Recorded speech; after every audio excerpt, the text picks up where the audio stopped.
Welcome to the Conscious Corner. I've been obsessed with consciousness my whole life. I don't know what it is. I don't know anything, but we'll figure it out together.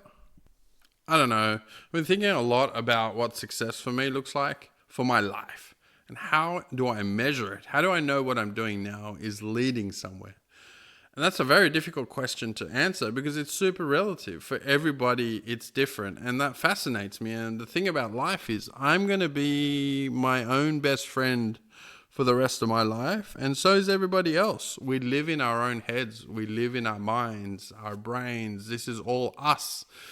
And as much as we want to cooperate and as much as we are a pair bonding species and we have family, that's amazing. At the end of the day, there is that loneliness that philosophers has touched on, is that we are lonely. We seek companionship. We seek others that are similar to us so that we can feel like we belong.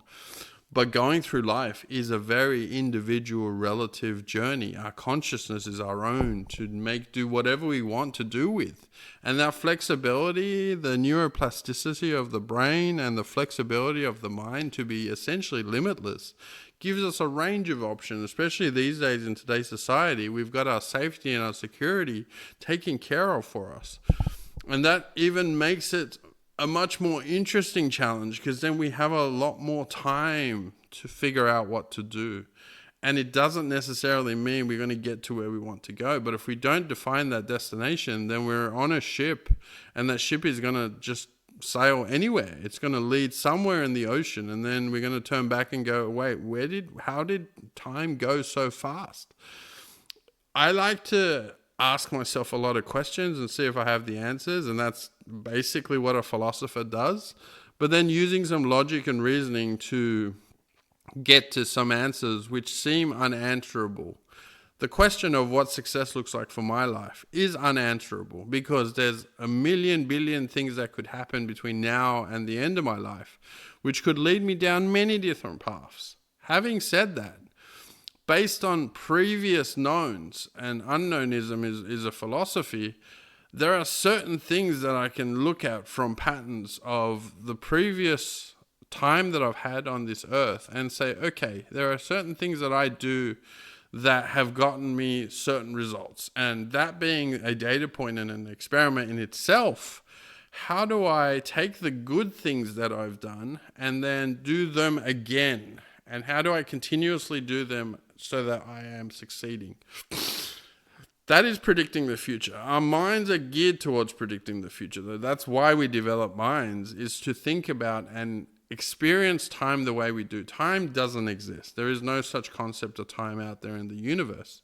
It's a relative experience, much like a lot of things. Now, the laws of physics at a certain locality, the way that we experience them is a subjective experience, and so is time. But either way, we have that experience. I mean, that's a debate for a different day. And the fact that we can use our minds to think about what to do tomorrow versus what to do next year versus 5 years is super fascinating. Now, tomorrow, I am much more likely to improve the accuracy of predicting the future because it's upcoming. There's something about distance here that makes it less foggy. And foggy is an interesting way to put it, but there's an energy conservation that happens in the brain around memories as well as thinking too far in the future. It works backwards the same as forwards. If you ask me what I did 5 years ago, it's very hazy. I can't accurately describe it. Some people can, mind you. They have this thing in their brain where they remember every episode of their life. But I'm talking about the normal distribution here. I can't tell you exactly what I did 5 years ago for the same reason I can't tell you what I'm going to do in 5 years' time. Can I tell you what I did yesterday pretty accurately? Yes, right? Can I tell you what I'm going to do tomorrow? Probably, because it's the same day that I've experienced so many different times in the past. Not only that, I have some outlook of tomorrow. I know what I need to do. Supply, demand, constraint. I have a certain amount of seconds in the day, 86,400. I know certain constraints of what I need to do tomorrow, plus also what I've thought about doing tomorrow. What I plan to predict the future for tomorrow, the accuracy is fairly high. Having said that, like I said, there's a million things that could happen between now, but the chances are for tomorrow, the type of day it is in the week, how many times have I done that in the past, let's say this year? A fair few, and they've been very similar. So being a creature of habit, or another way to put it, the knowns that I've done, I'm going to apply tomorrow. Going fast forwarding to next week, yeah, not too bad. Next year, well, that's interesting. Right now I have to zoom out of that fog and be a little bit higher level and say, well, has my life changed year by year? It could, but what do I want? Where am I going to be? That's an interesting question. I do believe, though, and I've come to this conclusion that we are predominantly feeling machines. Emotion plays a very strong part in our lives. It's a very evolutionary thing, but either way, we are feeling machines, and what we are doing is chasing feelings. It's not necessarily what we acquire in life or the material things. It's how they make us feel. It's not necessarily the people we gravitate towards. It's how they make us feel. And so what we also do when we want to predict the future, especially around success, and it could be success in many different dimensions, whether it's I want to change my body composition, I want to go to the gym more, I want to eat healthier, or it's my career, or it's family, or it's friends, either way, or experiences. We chase those because we know they make us feel a certain way. We learned in the past, going back to previous experiences, and conscious inferences. We've had conscious inferences in the past. We've experienced something that makes us feel a certain way, which is a known, and then we take that and move it forward, and we say, I want to feel this again, or I want to feel something else. The challenge there is doing the new things that we don't know how we're going to feel. And those are the experiences we get in life through the conscious inferences by trying different things. And then as you get older in life, and I'm fairly old-ish, we've built up almost a database of those experiences and emotions.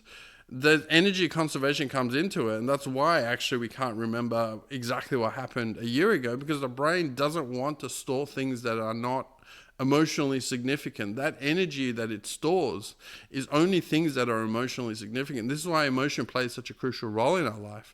And then we're doing the same thing going forward. So where I'm going with all this, if I define my success criteria, and I start doing the things every day that I feel are the right things and then adjust them along the way, I theoretically will get to where I want to go. That's all great theory, but has it played out in the past? I can look at other people who I classify as successful, let's say for the career or in any dimension, and then maybe I can take away how they applied the traits of their life or the thinking of their life or their mental patterns and what they did to be successful.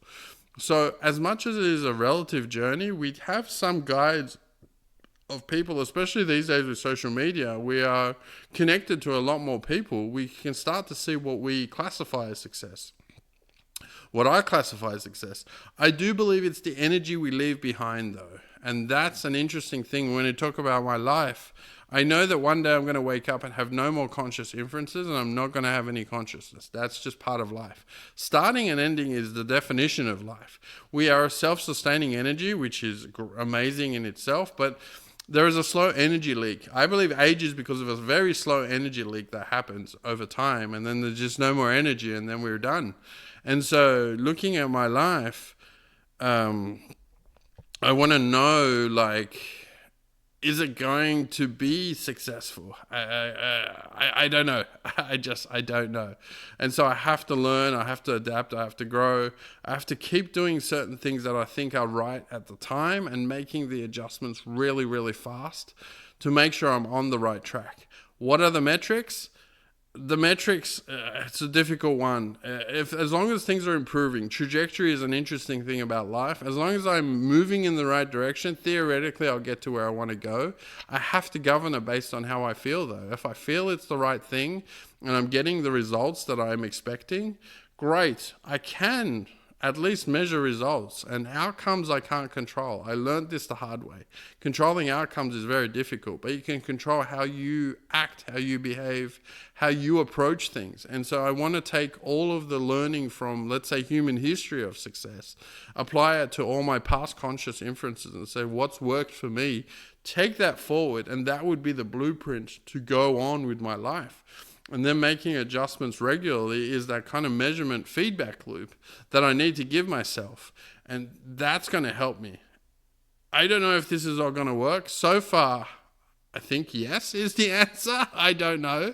But I'm going to keep at it, and I'm going to keep trying.